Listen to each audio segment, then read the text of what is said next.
You're standing in the sun right now, or you have been today, and something has been hitting you this whole time. Not heat, not warmth, force. Actual, physical, measurable force. The same kind of force you feel when a gust of wind pushes against your chest. Light has been pressing against your skin, against the walls of your house, against every square inch of this planet, for the entire 4.5 billion years it's existed. And here's the part that should stop you cold. Light has no mass. None. Zero. A photon, the particle of light, is one of the only things in the entire universe that is guaranteed, by the laws of physics themselves, to never have mass. Not a little, not a trace, not even in theory. So how does something with exactly zero mass manage to push you? How does something with nothing to weigh manage to shove a solar panel, spin a paddle wheel, and one day, if a small group of engineers gets their way, push a spacecraft all the way to another star? This isn't a trick question, and it isn't a loophole. For over 200 years, physicists genuinely didn't know the answer, and some of the smartest people who ever lived built entire careers trying to prove the obvious answer wrong, because the obvious answer turned out to be true, and nobody could believe it. You're about to watch how we found out, who nearly destroyed their reputation proving it, and what it means for a mission that's happening right now, quietly, in the vacuum above your head. Let's start with what you already believe, because you're probably wrong about it, and that's exactly where this story needs to begin. If someone stopped you on the street and asked, "Can something push you if it doesn't weigh anything?" you'd probably say no. Pushing requires mass. A bowling ball pushes you because it has mass and momentum. A feather barely pushes you because it barely has mass. Nothing, weighing nothing, should push you not at all. That's not a silly assumption. That's Isaac Newton's own physics. The physics that ran the world for 200 years. The physics that still gets your car from one stop sign to the next. Newton's second law is beautifully simple. Force equals mass times acceleration. No mass in the equation means no force comes out the other end. By that math, sunlight landing on your face should be like nothing landing on your face. It should do precisely zero. And for most of human history, that's exactly what people assumed, because nobody had an instrument sensitive enough to prove otherwise. You can't feel the push of sunlight the way you feel wind, because it's staggeringly small. We'll get to just how small in a moment, and the number will surprise you. So the question sat there, mostly ignored, until a Scottish physicist named James Clerk Maxwell did something in 1873 that nobody asked him to do. He wasn't trying to settle an argument about light and pushing. He was trying to unify electricity and magnetism into one clean mathematical framework, and light fell out of his equations almost as a side effect. Maxwell's equations, published in his treatise on electricity and magnetism, described light as a wave of oscillating electric and magnetic fields. And buried inside that wave description was a strange, almost throwaway prediction. If light is an electromagnetic wave carrying energy, then it must also carry momentum. And if it carries momentum, then when it hits something, it must transfer that momentum, meaning it must push. Maxwell calculated a number for exactly how hard. It was absurdly small, and for nearly 30 years almost nobody could test it. Before you keep reading, take 10 seconds and actually guess. If light has zero mass, and Newton's own equation says force needs mass, how does anyone even begin to argue that light pushes anything at all? Most people land on one of two guesses. Either light must secretly have some tiny hidden mass nobody's detected yet, or the whole idea is wrong and what people call light pressure is really just heat in disguise. Both guesses are wrong, and both were seriously proposed by real scientists at different points in this story, which tells you this wasn't an obvious answer even to trained physicists. The actual answer required a completely different equation, one that didn't exist yet in Newton's lifetime, and that's exactly why this took 200 years to nail down instead of 2. Now here's where you need to actually sit with this, because most people skip past it too fast. Momentum, in physics, is not the same thing as mass. That's the misconception sitting at the center of this entire mystery, and once it clicks, the rest of this story makes sense. Momentum is mass times velocity, for normal objects. A truck has a lot of momentum because it has a lot of mass moving at speed. But light doesn't move at a speed you can multiply against zero mass and get zero. Light moves at the speed the fastest anything can move, full stop. 299,792 kilometers every single second. And Einstein would later show that at that speed, the ordinary mass times velocity formula doesn't even apply anymore. Light doesn't earn its momentum from having mass. It earns its momentum from being pure energy in motion. Momentum for light comes from its energy divided by the speed of light, a relationship Einstein formalized in 1905, the same year he published special relativity. No mass required. Guess what that means for the century of physicists who assumed otherwise? It means they were reasoning from a rule that only applies to slow, heavy, everyday objects. And light was never playing by those rules to begin with. So if Maxwell was right, and light really does carry momentum without carrying mass, then somewhere out there, light should be measurably pushing on things. Not metaphorically, physically. And that's the claim a Russian physicist named Pyotr Lebedev decided to actually go test. Not with equations, but with a machine, in a lab, with his own hands. Because he didn't trust the idea until he could watch it happen.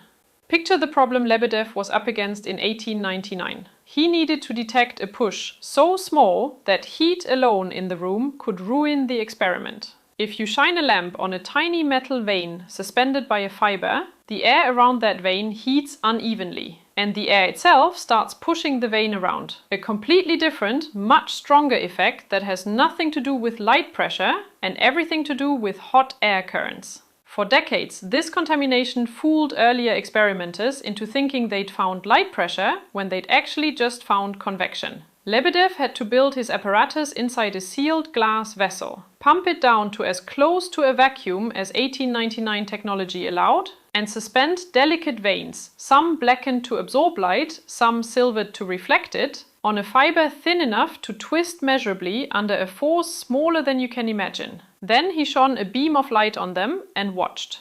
The vanes moved, not from heat, not from air, from light itself, striking them and pushing. Lebedev published his results in 1901 in the German physics journal Annalen der Physik, and for the first time in human history, someone had directly measured the mechanical pressure of light, proving Maxwell's prediction from nearly 30 years earlier.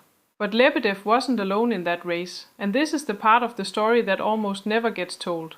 Two American physicists, Ernest Fox Nichols and Gordon Ferry Hall, were building an almost identical apparatus at Dartmouth College at the very same time, refining their technique for years before publishing their own independent confirmation in 1903 with even greater precision than Lebedev's original measurement. Three different scientists on two different continents, using painstakingly built vacuum instruments, all converging on the same impossible-sounding conclusion: light pushes. Nothing convinced them faster than watching a beam of light physically move a piece of metal that no hand had touched. None of this was easy or quick, and it's worth being honest about what it actually cost the people chasing it. Lebedev spent years building and rebuilding his vacuum apparatus by hand, refining the vane design over and over because the tiniest trace of residual gas in the chamber was enough to swamp the signal he was hunting for with false convection currents. He was working with instruments sensitive to forces smaller than almost anything measured in a physics lab up to that point in history, using 19th century glassblowing and vacuum pump technology that was nowhere near as reliable as what a modern lab takes for granted. Nichols and Hall, over in New Hampshire, spent roughly 3 years perfecting their own version before they trusted their numbers enough to publish, deliberately building on Lebedev's approach and pushing the precision further, because a result this counterintuitive demanded a level of certainty that an ordinary experiment wouldn't need. This is the unglamorous part of science that documentaries usually skip past, not the eureka moment, but the years of failed vacuum seals, contaminated results, and quiet, grinding repetition, done by people who weren't chasing fame, because almost nobody outside their own field was paying attention to whether light could push a metal vane. Here's the number that should actually stop you, because most people massively underestimate it. The pressure of ordinary sunlight, at Earth's distance from the sun, hitting a fully absorbent black surface, works out to about 4.5 micronewtons per square meter. An amount of force so small that if you spread the entire weight of a single paperclip evenly across a football field, that's roughly the pressure you're dealing with. On you, right now, standing in daylight, the total force from sunlight pushing against your entire body is measured in millions of a newton. You will never feel it. Your nervous system isn't built to detect anything that small. And yet it's there, constant, unblinking, every second you're outside. Proof that Newton's intuition about force needing mass was incomplete, and that momentum has its own rules once you leave the world of everyday speeds behind.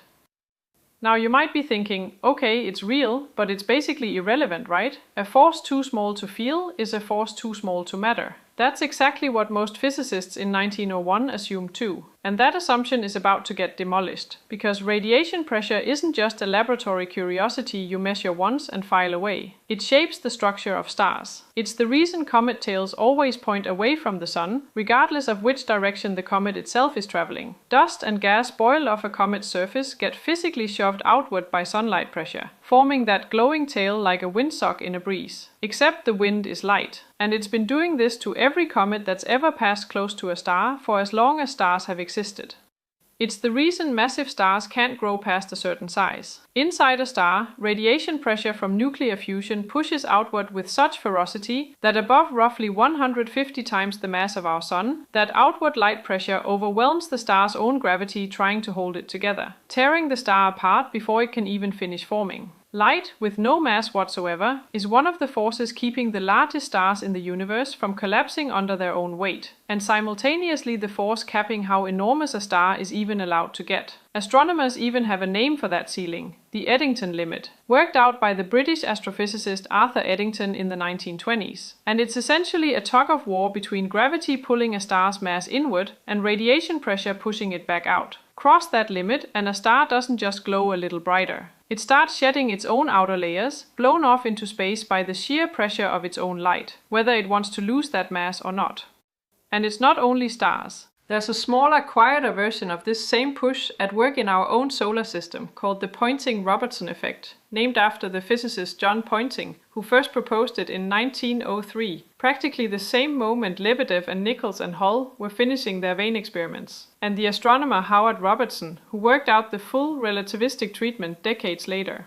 Tiny dust grains orbiting the Sun absorb sunlight and re-emit it as heat. But because the grain is moving through its orbit while it does this, the re-emitted light carries away a whisper of momentum that acts like a very faint headwind, slowly, patiently dragging the dust grain inward over thousands of years, until it eventually spirals into the Sun entirely. No collision, no explosion, just light doing what light does, one imperceptible nudge at a time, until an entire population of interplanetary dust gets swept clean over the age of the solar system. This is where the story usually gets treated as finished. Light has momentum. Momentum comes from energy, not mass. Case closed. But you didn't come here for the easy version, and neither did the physicists who kept pulling this thread for another 2 decades after Lebedev's vanes first twitched. Because in 1923, an American physicist named Arthur Compton ran an experiment that took this idea somewhere far stranger, and in the process he proved something that even Einstein's photon theory hadn't fully nailed down yet. That a single particle of light can collide with a single electron the way 2 billiard balls collide, transferring momentum in a precise, calculable, one-on-one exchange. Compton fired X-rays, high-energy light, at a block of graphite and then measured the wavelength of the X-rays that scattered off it. If light were purely a wave, the way most physicists still preferred to think of it, the scattered light should come off at the exact same wavelength it went in at, just redirected. That's what waves do when they bounce. But that's not what Compton found. The X-rays that scattered came off at a longer wavelength, meaning lower energy, and the amount of energy they'd lost matched almost exactly the energy and momentum an electron would need to absorb if a photon had just slammed into it like a solid object, knocking it sideways, the way one pool ball transfers momentum to another on impact. Compton published this in the Physical Review in 1923, and the effect now carries his name, Compton scattering, and it won him the Nobel Prize in Physics in 1927. What Compton had actually proven in that graphite block was that light's momentum isn't some abstract mathematical bookkeeping trick to make Maxwell's equations balance. It's a real, physical, transferable quantity, exchanged particle to particle, exactly the way momentum passes between 2 masses in a collision, except one of those 2 masses has none at all. Sit with that for a second, because this is the actual reversal at the heart of everything you've just learned. You were taught, implicitly, your entire life, that momentum belongs to things with mass. Compton's graphite block is proof that momentum belongs to energy, full stop, and mass is just one particular way of packaging energy, not the only way. A photon carries no mass and still knocks an electron sideways with the precision of a cue ball. That's not a metaphor. That's measured, repeatable, Nobel Prize-winning physics from 100 years ago that still holds up in every lab on Earth today.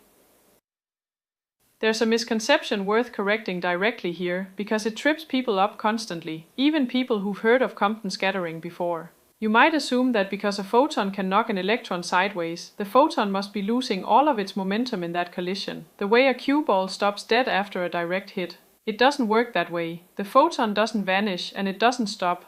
It survives the collision, just with less energy and a longer wavelength than before, continuing onward in a new direction, a partial transfer, not a total one, exactly the way a moving billiard ball can clip a second ball at an angle and keep rolling afterward, just slower and off its original line. Compton had to measure the exact angle of that new direction, for both the scattered X-ray and the recoiling electron, and show that momentum and energy were conserved between the two, precisely as they would be in any ordinary collision between two masses.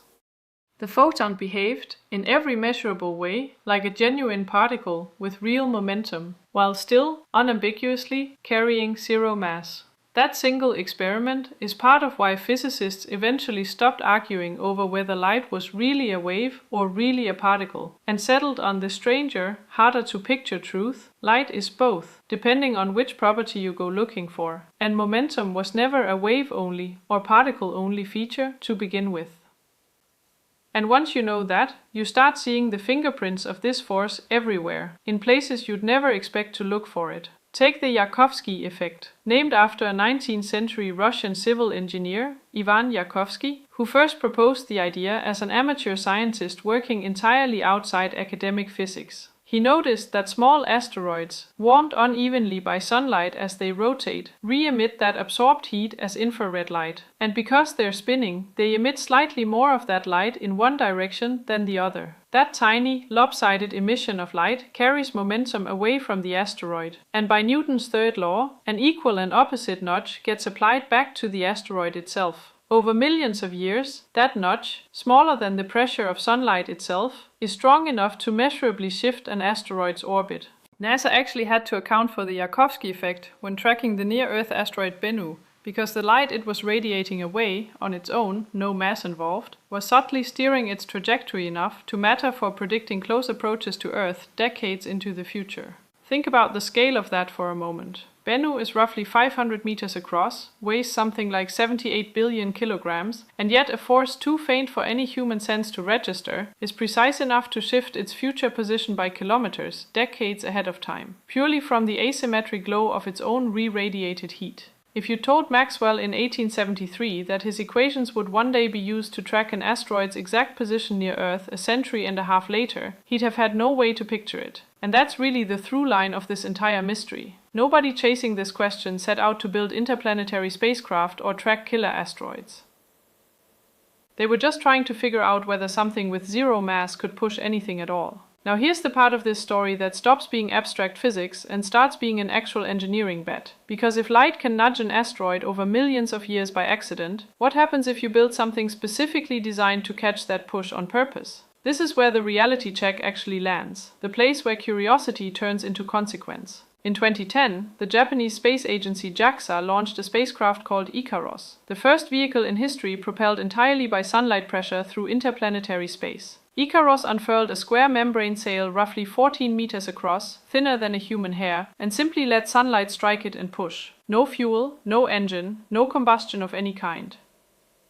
Just photons, with zero mass, transferring momentum to a sail the way Compton's X-rays transferred momentum to an electron. Except this time, the electron was a spacecraft, and the push, accumulated patiently over months, was enough to measurably alter its trajectory as it sailed past Venus. The Planetary Society followed with its own solar sail spacecraft, LightSail 2, launched in 2019, which spent years in Earth orbit demonstrating that sunlight pressure alone could raise a small satellite's orbit over time, using nothing but a sail roughly the size of a boxing ring and the patient, relentless push of massless photons. And this isn't a dead-end curiosity. It's the leading candidate technology for a mission concept called Breakthrough Starshot, first announced in 2016 with backing from physicist Stephen Hawking and investor Yuri Milner, which envisions using enormously powerful ground-based lasers to push a fleet of postage stamp-sized spacecraft up to roughly 20% of the speed of light, aiming them at the Alpha Centauri star system. Not with rocket fuel. Not with any mass ejected out the back. With light. Pure, massless, momentum-carrying light, doing the one thing physicists spent 2 centuries proving it could actually do. If you're skeptical that a fleet of tiny spacecraft could really be pushed to a fifth of the speed of light by lasers alone, you're not wrong to raise an eyebrow. The engineering hurdles for breakthrough Starshot are genuinely enormous, and nobody involved in the project claims it's close to happening tomorrow. The lasers required would need to be built in ground-based arrays generating a combined output in the tens of gigawatts, focused with extraordinary precision on a sail only a few meters across, for a burst lasting mere minutes, before the tiny craft, each weighing about as much as a smartphone, would be moving fast enough to coast the rest of the 4-light-year journey unpowered.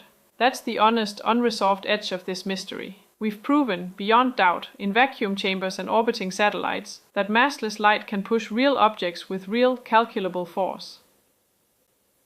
What we haven't proven yet is whether human engineering can scale that push far enough, fast enough, to send something to another star within a human lifetime.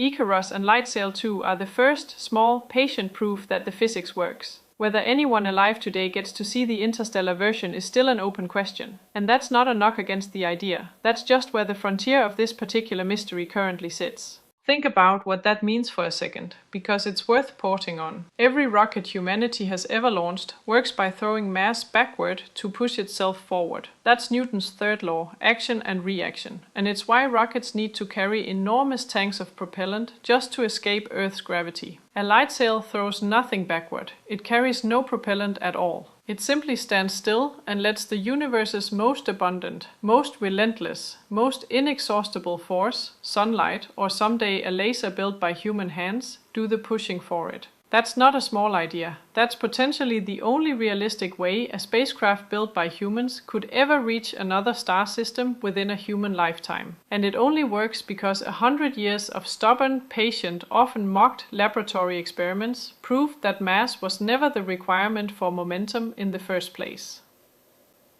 So why did it take physics 200 years to accept something that space agencies now build actual hardware around? Because the intuition runs so deep it's almost hardwired. You grow up in a world where pushing things requires shoving them with your hand, your car, your body, always mass against mass. Nobody's childhood experience prepares them to believe that a beam of light, something you can pass your hand through without feeling a thing, is quietly, constantly exerting force on every surface it touches. It took Maxwell's mathematics to predict it, Lebedev's and Nichols and Hall's vacuum chambers to prove it, Compton's graphite block to explain the mechanism, and a fleet of actual solar sail spacecraft to finally put the whole idea to practical use. A full century after the first vein twitched under a beam of light in a Russian laboratory.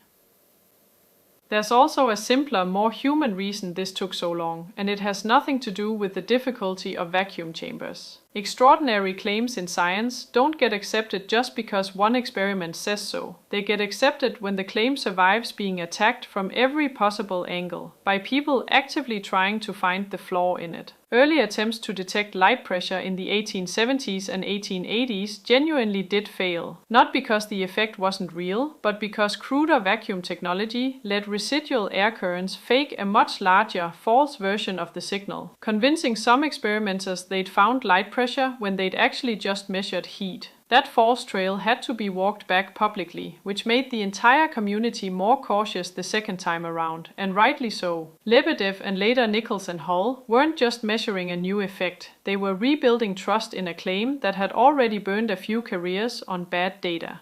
That's precisely why their published results spend so much space describing vacuum quality and thermal isolation instead of just stating the final number. They knew the number alone wouldn't be believed. Only the method would convince anyone.